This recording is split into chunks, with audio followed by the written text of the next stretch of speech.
Hey kids, Flexing Teacher Weber here. This is the second video I'm going to show you on divisibility. The first one dealt with divisibility by 1, 2, 5, and 10. This one deals with divisibility by 4 and 8.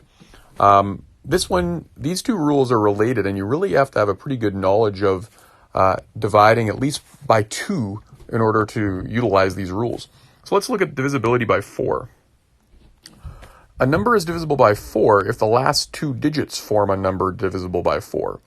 Or you can just divide those last 2 digits by 2 twice, because 2 times 2 is 4. So the idea here is that this rule only works for numbers that have 2 digits or more. If it's a single digit number, then you can't really apply this rule. So let's look at a couple of examples here. Let's look at the number 324. And we have to look at the last 2 digits.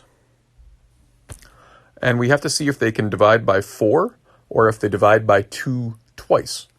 Well, hopefully this one we know, the last 2 digits, 24 divide by 4. Well, I know 4 times 6 is 24, so 24 divided by 4 is 6. Since the last 2 digits divide by 4, the entire number 324 is divisible by 4.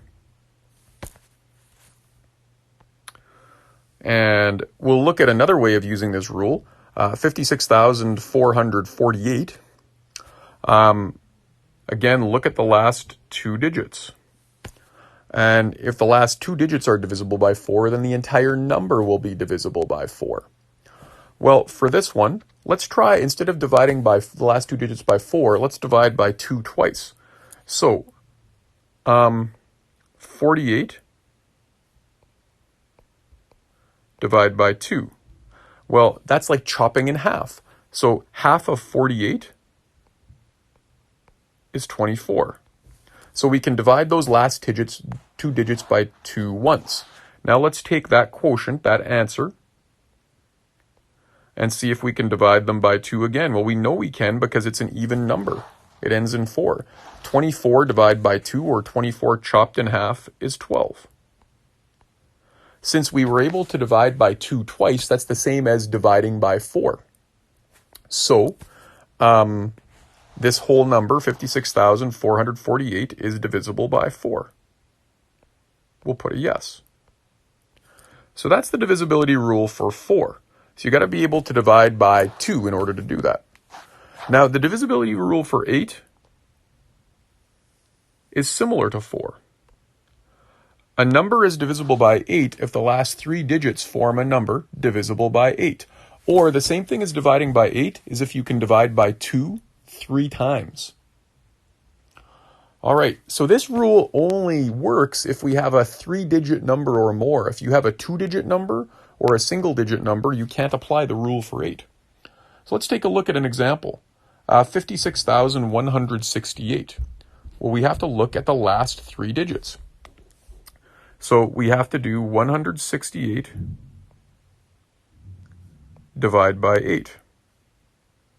I'm going to show you a really good way to divide this one. We will work at long division later in the year. I'm a big believer in those algorithms, but I also like using some mental strategies as well. And there's some really neat things you can do with numbers to increase your number sense. So I want to look at dividing 168 by 8. Well, I look at this and I see, oh man, I know 16 is divisible by 8, and I know 8 is divisible by 8. So I'm going to think of this number as 160 divided by 8 and 8 divided by 8.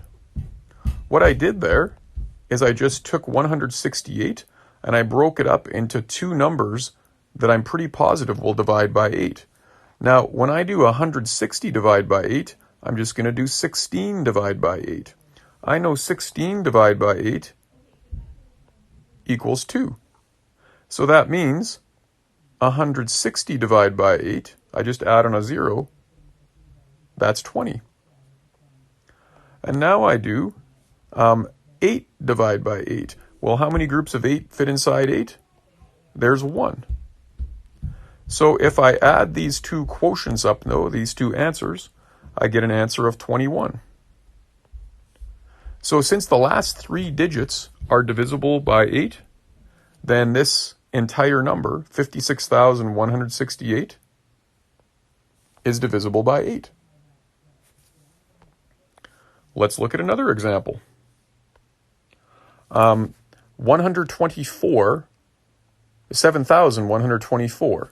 Now to test this one, we could check to see if the last 3 digits are divisible by 8, or we could check to see if we can divide that by 2 3 times. So dividing by 2 is chopping in half. So let's see if we can do that. We'll see if we can divide this by 2 3 times. 124 divide by 2. Think of chopping that in half.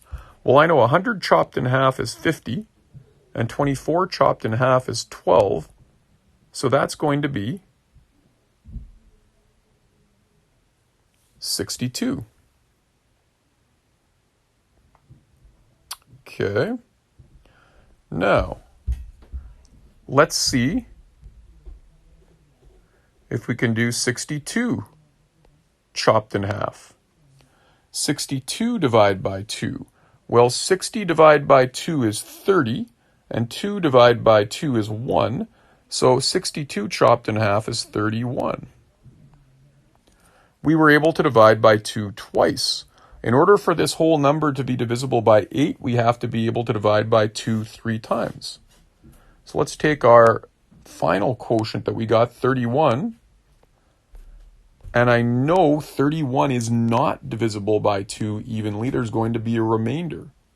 I know I can go 30 divided by 2 is 15, but we're going to get a remainder of 1. And since I'm not able to divide by 2 3 times, then I am not able to divide this whole number by 8. That's the divisibility rule for 8.